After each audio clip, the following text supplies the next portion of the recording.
my EMU family literally supports me, and they are going to be standing on the other side of the gate when I get out. Now, this program is funded through grants and even private donors, and the hope here is to continue to get these incarcerated women bachelor's degrees through Eastern Michigan as long as funding allows. Reporting in Ypsilanti, Jessica Dupnack, Fox 2 News. The Edge at 11 starts now. Breaking news tonight out of Ann Arbor. University of Michigan police could use your help in finding a stabbing suspect who's on the loose. Now, here's what you need to know. You look at the screen right now. This is the guy police are looking for. Officers say the suspect is 33-year-old Legarian Thomas. The alleged stabbing happened around 6 near Catherine Street and Xena Pitcher Place. Officers there are asking the community to avoid the area for now. If you see Legarian Thomas, call police right away. More breaking news we're following right now as we learn of a police shooting in Detroit.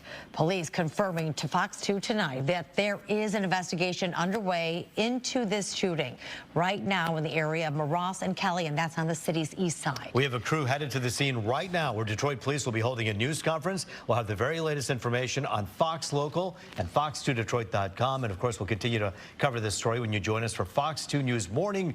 That kicks off in a matter of hours at 4 a.m. You know, a lot of trash talk tonight in Belleville. A Wayne County landfill wants to welcome more hazardous waste. But it's an unwelcome sight and, of course, smell for some people in that area. Fox News' Lauren Edwards is live tonight with reaction. And what would seem to be the biggest issue for residents, Lauren?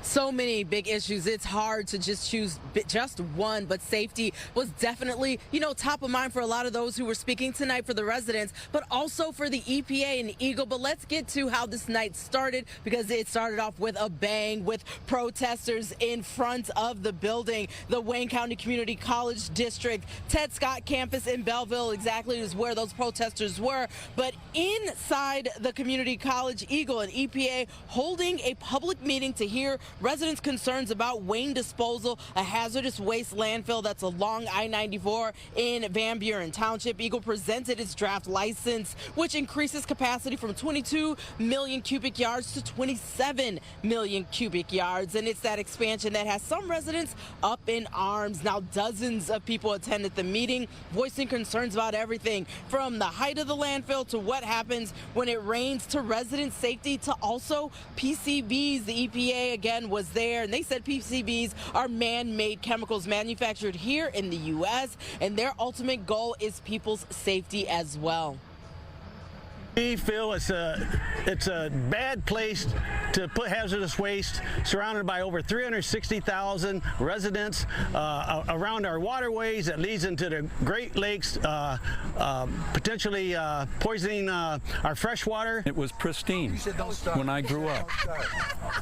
And if you take a point from where we're standing right now, and you drive north, if you drive west, if you drive east or south, you're in the valley of trash. We are here to do our part to protect human health and the environment, and specifically what we regulate are PCBs, or polychlorinated biphenyls. They were banned in 1978, but we still find those existing in residual pieces, and so what we do is we make sure that it is safely disposed of. And what will inform our decision about making decisions about the PCB permitting are the public comments that we hear tonight. So again, they say that public comment, though, wasn't just for tonight, that it actually goes all the way through to October 31st. So if you've got anything on your mind, please reach out to Eagle. You can email them or you can mail them directly, and they say they will do their best to consider everyone's concerns. Reporting live here in Van Buren Township, Lauren Edwards on The Edge. Well, Lauren, in terms of the plan, though, is the expansion plan already a done deal, and then this is going to be maybe implemented later on, or is that still in question? It's all about that expansion more than anything. And I will actually say, Taryn, that when they were speaking tonight, they just don't like it at all. The whole thing from top to bottom. They don't want it at all, but this expansion has definitely got them up in arms even more. All right, we'll see what the state does with this. Thanks so much, Lauren. All right, 72 degrees at 11:12 p.m. That tells you what a great day we've had already. Just warm out there. It'd be nice to have it last into the weekend, though, for maybe one last hurrah this summer. Rich? Absolutely. I agree with you, Taryn and Roop. It actually is going to be quite nice this weekend, just not as warm as what we've seen the last couple of days. Today, we actually topped out at 88 degrees. However, late today, early this evening, there were some very heavy storms on the east side of Wayne County, close to the Grosse Points on the east side of Detroit. Some places picking up 2 inches of rainfall in a very short amount of time, about 90 minutes. Thankfully, all of that action has fizzled out, so we're going to be dry for the rest of tonight. But here are those highs. 88 here, 87 Chicago, as far north as Saginaw, 87 degrees today, but things are going to be changing moving forward. The average high and low for this time of year, 74 and 55. We are going to get closer to those average numbers starting tomorrow. Right now, still pretty nice out there. A lot of us between 65 and 70 degrees, but the breeze has now changed to the north and northeast, and that's a good indicator that that weak cold front has sagged south of the area. 65 Mount Pleasant, 57 up there at Mackinac Island. That's pretty chilly. Our next weather system that'll bring some active weather to the area is this area of low pressure that comes our way for the second half of the week, and especially Sunday evening into Monday. We have a pretty good chance to get some much needed rainfall. For the rest of tonight, very mild, down to 62. Tomorrow is not a bad day at all. A mix of sun and clouds, not as warm as today with a high of 77, and then more of the same for Saturday.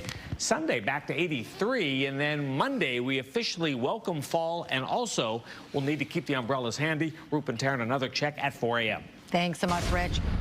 A massive drug raid in Metro Detroit. Investigators seizing a huge stash of one of the deadliest drugs in the world. We're talking about fentanyl, 26 pounds of it, according to the DEA. That's enough to kill 7 million people. 4 people are under arrest, and there will be more. Besides the drugs, agents also got a lot of money. We have hundreds of thousands of dollars on the table. We have, 10, 15, 14 plus or minus kilos of fentanyl on the table. That is not a typical day for us. Having said that, these in the Detroit area and unfortunately across the country, there's a lot of fentanyl in the system, and here this demonstrates that. According to the CDC, more than 80,000 Americans died from drug overdoses last year. Roughly 56,000 were the result of fentanyl. We need to put the guns down. We need to make sure that we respect each other, respect life. And that is the message from Detroit police after a shootout near a motorcycle club on the city's west side. Around 90 shots fired outside the club near Livernois and Ewald Circle. A security guard shot in the back and leg. He is expected to be okay. Police say they need your help to find out who did this. It was actually very nice. They had a couple swing sets, some slides. It was a really big deal for the community, actually.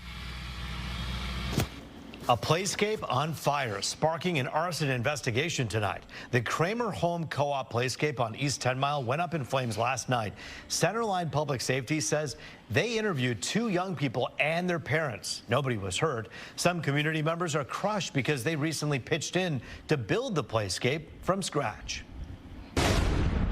A Sanilac County man found guilty in a bizarre murder case out of Roseville. Stephen Freeman got into an accident at Common and Hayes back in 2022. In the back of the truck, the body of 62-year-old Gabrielle Seitz. It was her truck. Freeman killed her in Roseville at her apartment. After the crash, he then left the scene. Police caught up with him several days later. He's also guilty of several other charges, including criminal sexual conduct. He'll be sentenced next month. Well, now to an update on a story we first told you about here on The Edge. A Detroit rapper has settled a lawsuit with Lyft after claiming a driver kicked her to the curb because of her size. Dank DeMoss, his real name is Dejua Blanding, sued for discrimination. She said the driver denied her a ride back in January, catching part of the encounter on camera. Her attorney not getting into the details of the settlement. We had some new lows over the weekend with the MAGA gang desperately trying to characterize this kid who murdered Charlie Kirk as anything other than one of them and doing everything they can to score political points. Well, it's the comment that has the whole country talking after Jimmy Kimmel was yanked off the air. And the late-night talk show host suspension, sparking a debate over free speech. A group of Democrats even introducing a bill to better protect free speech against government officials. Fox News' Dave Kinchin hitting the streets tonight to see what Metro Detroiters have to say. He joins us live from downtown Detroit. And Dave, I imagine the comments you got were as split as we see on social media. Yeah, no doubt. You know, we had two interesting reactions. There were some people who really don't watch late night TV anymore. They say they don't, but their parents did. But for the people who do watch late night, they do definitely have a lot of opinions. It's the video that's been going viral. Really, you heard the sound there of Jimmy Kimmel making those remarks. Kimmel has had his primetime late night show for years, and while he's known for taking long breaks on his show from time to time, his comments on the assassination of conservative talker Charlie Kirk now means an indefinite break, and some wonder if that will lead to the end of the show altogether, similar to the CBS decision to cancel The Late Show with Stephen Colbert a couple months ago. Listen to some of the reactions we got from everyday Metro Detroiters and a political science professor. Think about the Jimmy Kimmel suspension. I think it's horrific. Why? What goes through your mind with all this? It's free speech, and he's infringing upon it. Do you watch late night TV? I don't, but my parents do, and I think that he was telling the truth. What do you think about this suspension? I think that it was warranted. I don't think it was comedy, and he's a late night comedy show. So I think we need to stick to comedy and not say mean-spirited statements on a comedy show. We don't know if he's liberal, Republican, it doesn't really matter, but having somebody got shot and murdered. Think about what you're hearing on the news. Think about if it's just reinforcing what you already believe, or if you're open to information that disagrees with what you believe. Well, this is also being reported to be linked to a major TV station merger between two companies, and that's another part of this conversation. Of course, we'll keep you updated as all of this continues to unfold. Reporting live, Dave Kinchin on The Edge. Yeah, regardless of all of that, it's going to be a tough thing for this host to crawl out of and try to come back to relevance, given the divide that has already been created because of this comment. Yeah, it really is. And, you know, a lot of people have even been pointing back to the fairness doctrine back in the late 80s when the FCC basically did away with that. Some of those former commissioners are actually still alive. It would be interesting to get their thoughts on the landscape now and what many have observed to be a very active FCC today.